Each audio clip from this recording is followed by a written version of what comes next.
So, welcome everybody. We are in week 3 of Robvember, talking about Rob's favorite movies. Yes. We are joined by special guest Rosalie Lewis this week. Hi, Rosalie. Hello, how are you, gentlemen? And excited to have you here because this is the 100th video reserve seating. Whoa! Yes. Right. So, cheers. Cheers. Cheers, Rob, my friends. Rosalie. Love you Woo! guys. Clinkies. Clinkies. Thank you to everybody who is watching, who watches every week, and who was supporting Adam and I moving over to the video format and stuff like that. And it's we're having fun doing this. So thank you. 100 episodes. I like it. I love That's that our pretty second impressive. most watched review is American Ninja. Yes. I love that our As it first should most be. watched review is Maximum Risk in the Quest. So for nostalgia's sake, go back and watch those 2 episodes just to boost those numbers up even more. But that's not what we're here to talk about today. We're here to talk about Princess Bride from 1987, directed by Rob Reiner. So, Rob, this is one of your favorite movies. What is your history with The Princess Bride? Well, I was talking, this month frequently about kind of my, history with movies and thinking about when I was watching movies the most and how movies in my childhood came to be such huge parts of my life. I talked about Terminator 2 being so formative. I talked about Mulholland Drive being kind of like an early, like late high school, early college discovery for me. And I think when I think back to watching those VHS tapes, those, as I mentioned on previous episode, those sort of copied VHS tapes that came from my grandfather's video store stock. When I think of The Princess Bride, if the Friday night at my dad's house movies were like Spaceballs and Monty Python and the Holy Grail and like everything on Mystery Science Theater and all that, then The Princess Bride was the Saturday morning movie. The Princess Bride is such a, like, my memories of watching it over and over again were like waking up at my dad's house, like popping in the tape, because it's just it's like a great movie to wake up to. It's such a wonderful, like, 4 quadrant, like, beautiful action, romance, everything. And we'll talk about all that soon. But for me, I know this movie by heart. I know every line of dialogue. I know every move. I know every bit of Foley. I know all the musical cues. Like, we have movies like that, but this one is so foundational to me because, like, when we talk about movie love, right? For movie lovers, if you're watching this on the site, it's up there at the top of the frame. This to me is that movie. Like, it's just like Princess Bride is like movie love, like love through movies, love of stories. And so much of just everything I love about movies is in The Princess Bride. So I came to this movie as a college-aged person, and I remember people being like, "You haven't seen The Princess Bride?" And I was like, "Well, it's complicated." But I was dubious of whether I would like it. I was sort of the kid in the movie of like, Yeah. it's a movie about like princesses, and I'm a little old for this. I don't know. But of course, as soon as I watched it, I was won over. It is so good. And I've now like subsequently watched it, hundreds of times. I am like you, Rob, in that I could probably quote almost every line from this movie. And so watching it again today, I was like, oh, there's that, there's that, there's that. It's a fun, like, comfort movie. And so I'm glad that I got the opportunity to watch it as an adult. And I imagine that anybody who, saw it as a kid, it means even more. Yeah, I saw it as a kid. I think my parents rented it and we watched it all together. And I remember the rats of unusual size scaring me because Yeah. I was like 5 or 6 when we saw it. And then the eels freaked me out and everything. And of course, I could relate to Fred Savage because he was my hero from TV's Wonder Years, and like he was wearing a Chicago Bears shirt and stuff. And I'm just like, that was one good thing about like the late 80s, early 90s. There was a lot of good like Chicagoland area kid representation. I'm just like, Meanwhile, my childhood representation was Peter Falk, just really just, yeah. I mean, like, I always liked the movie a lot and loved the movie, but it was never like one of my movies. It's something that I always loved, but it just I didn't love it in a way that superseded like the diehards love of the movie. Sure. And I kind of have that with some movies like Ghostbusters or Beetlejuice. Like, I'm just like, I feel like I don't love them hard enough, even though I love them. It's interesting. But The Princess Bride is I was happy to rewatch it yesterday because it feels like, and I'm gonna have trouble putting this into words or sort of describing it, but it feels like a movie that's it's like a story in a movie that's like always been there. It's like such a classic that it seems like Casablanca. Like, of course, like Mhm. this has always been there. This has always been a classic and it has always been a movie. It's like the idea of this movie having like an opening day is mind-boggling for me, where I'm just like, this is like what the cavemen told each other. It's also like the best version of something that like I used to like a lot in the 80s, where it was like Mother Goose, Rock and Rhyme, or like just different masterpiece theater for kid type things and things like that. So like I just think like the movie's just so classical in that sense. And it's amazing too that it's funny and aware without ever being like hipster or ironic. It's Totally. always towing that line beautifully, so it never turns into Shrek. Right. It's always like more into being a sincere version of what it is than being like a comment on what it is. Well, that's the whole thing with the Fred Savage character, which is like at first, he's like Rosalie, who's very much just Yeah. like, this is dumb. Is this a kissing book? I don't want to read this. Yeah. But no, the movie doesn't think it's cooler than the movie convinces you that it's cool. Like Yeah. Yeah. that's the whole narrative. That's the frame narrative with the grandfather and the grandson, which is like, no, I'm going to win you over on this story. You're going to remember why these like foundational archetypal good versus evil, love conquers all, like all those foundational stories, all those character archetypes, all those like just and there's a reason why this just resonates so much, is because all these characters are just the kinds of characters you've seen before. They're the kinds of characters that recur over and over in literature.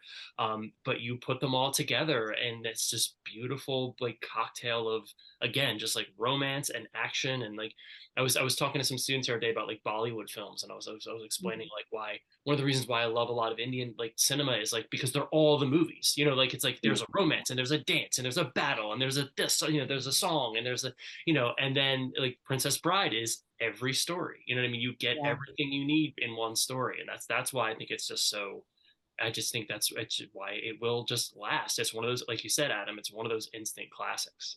To your point about the movie convincing you why it's great, it's like if a movie were like the rap battle at the end of 8 Mile, and like Eminem does like his whole thing, and then he's just like, "Go ahead, Anthony Mackie, what do you have to say?" And it's just like, "Oh, the Princess Bride is great."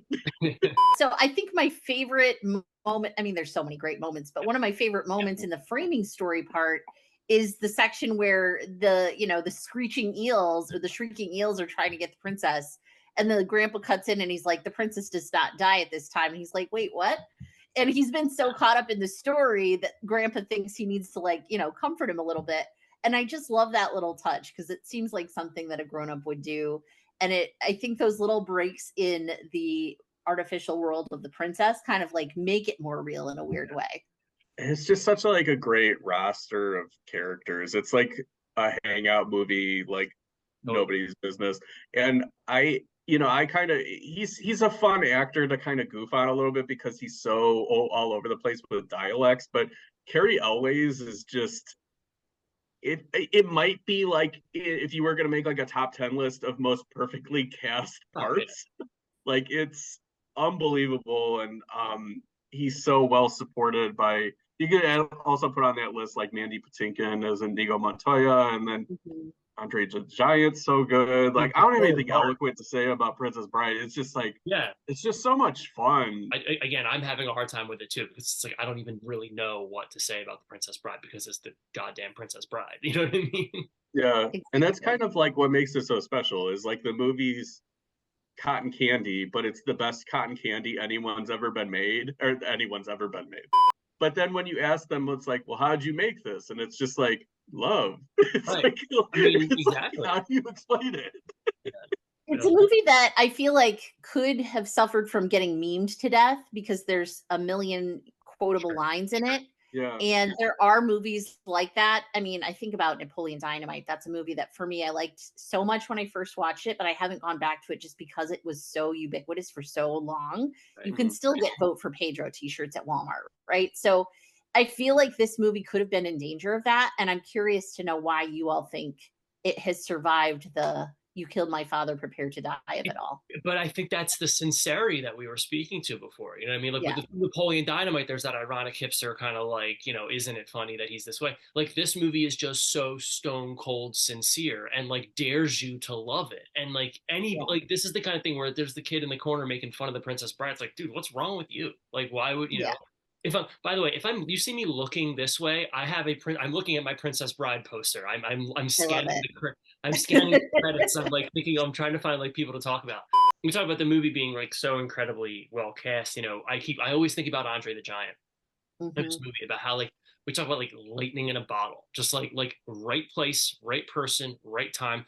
Didn't do anything else. Was incredibly poor health while he was making this, and the irony of sort of like, oh well, he's like the big strong guy, like he'll be able to like really Hmm. handle a lot of the action. And then it was like, no, when they were shooting this, he couldn't hold Carrie Ellis, right? He just had back surgery. Obviously, he Mm. died very young, very tragically for all kinds of health reasons. But like he was in incredibly poor health, and it ended up not being, oh, he's the big brute who can do the action stuff and we'll just kind of sand down the dialogue. He ends up having some of the best lines of the film. He ends up having he is Yeah. the heart, he is the center of the movie. You know what I mean?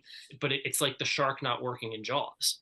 You know what Yeah. I mean? It's the same principle. It like forces you to create, and it forces you to use other strengths. And they were able to rely on him for, I think, so much more than they thought they were going to be able to rely on him for. And he was just a gift to this movie. Yeah, I also love, love, love Wallace Shawn in many things. And he's done so many sort of highbrow things like My Dinner with Andre and some of his stage work and things like that. But this is probably the role he's always going to be most known Oh, for for. sure. Inconceivable. And Yeah. you can tell he's just having a great time. It's nobody's being forced to make this movie because they have to. They just all seem to be having so much genuine joy. I was thinking about what you were saying with, why hasn't this movie been kind of memed? And I think maybe some of it is just, and I could be misremembering this, but like I think like our generation kind of grew into sort of an age of irony that wasn't necessarily like right there at the beginning. And then Mm, maybe because we found most of us like Princess Bride, like when we were kids before we were ironic, like Right. yeah. it's become sort of like a special place in our hearts more than something to kind of comment on in quotes. But it also reminds me of, I used to do like improv in Chicago and stuff like that. And they used to have at one of the theaters where it was like improvised fairy tales basically. And it was like, who wants to volunteer basically to put on a show for a bunch of children? Mm, And, you take out all of the, airs about being cool or like edgy and things like that. And then it kind of gets down to really just trying to get like a sense of wonder and joy and excitement out of kids. Yeah.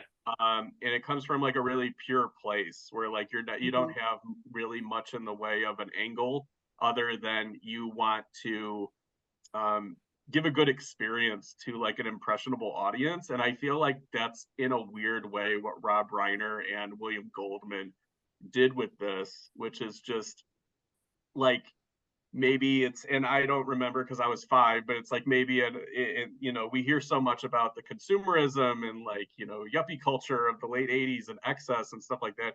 It's like maybe their mission statement was to like, let's make things really genial and like let's make things like really wondrous and things like that. So it's such a beautiful movie. I just really really love it. And thinking about even just going back to the idea of like different kinds of wonder, different kinds of set pieces. Like we talked about the dialogue with the poisoning, like the fact that the movie just breaks for 15 minutes to have a guy climbing slowly up the side of a mountain.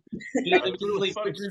which is just like they're talking. They're not supposed to cut speed things up. Like all yeah. that, and then they're gonna get, and then it's just like I mean, we talk about favorite parts of the movie. Like my favorite part of the movie, and I think what so this movie is so foundational to my like just like moral upbringing and just like my like Mhm. my sense of ethics and my sense of like culture is like Carrie Ellis gets to the top and he goes for the sword and Mandy's like, no, wait until you're ready, like he's Yeah. and then they said they have a conversation, right? And they talk about their pay. They'll get to it's like, oh, you seem a decent fellow. I hate to kill you. You seem a decent fellow. I hate to die. Like they have this conversation. It's like, I really hope you find the guy who killed your dad one day. Oh, I really hope that you find, like, and they Yeah. love each other, but they, you know, they respect each other as equals, and then it makes the fight so much more interesting than if they just attacked each other. It was too, you know, how often do we see, especially in like action films, where it's like, you know, these two characters don't have any kind of, they're just, you're the hero, you're the villain, you fight, you know. But Mhm. the movie is smart enough to know that at the end of this, they're going to be brothers. They're all going to be on the same team, and so they do the legwork to set all that up, and it's just so beautiful. The parts that make me laugh the most are when a Wallace Shawn moment, just his delivery where he's like talking about the great thinkers and he Yeah. names like Aristotle and Socrates, and then just the way he goes, morons. Morons. I think that's so great. And then just when Carrie Elways is falling down the hill and he goes, as you wish, and then Robin Wright, just the way she flings herself down the hill is Yes. just such great physical comedy. And I love that about the movie because the dialogue and the screenplay are very clever, but a lot of the joy and the laughs on subsequent viewings come out of delivery and performance and behavior, and it's not just dependent on quips. Yeah, I always thought that rolling down the hill scene looked like so much fun. It made me want to roll down a hill. I know they're like screeching and making it seem like they might be hitting themselves on rocks, but it just looked like a fun time to me. I showed it to my nieces. One of them was like, I don't like to watch anything that's not animated. So she left the room. But the other one, who was older and theoretically like closer to high school age, stuck it out mainly because I was like, no, trust me, you're going to love it. And she did. She loved it. And she like apparently watched it the next day, her mom said, and you know, now it's like one of their favorite movies. So Come back and read it to you me know, again tomorrow. it still can get to some people even in the younger generations. I know that, you know, there's probably different sensibilities that those kids look for, but it definitely has that universal appeal for at least some people. A lot of the recent times I've seen it has been like as a midnight movie, and it's plays Mhm. really well as a midnight movie too. It's kind of cool how yeah, like that. And like the Music Box does like their Valentine's Day screenings. They have like Casablanca usually and The Princess Mhm. Bride. So it definitely is like this nostalgia touchstone that yeah, it's nice to see that it's continuing to endure. Okay, so we are going to take 1 week off because next Thursday is Thanksgiving. If you're watching this the day that the video drops. But then we will be back the following week with The Silence of the Lambs, another one of Rob's favorite movies for Robvember. Mm-hmm. So until next time. These seats are inconceivable.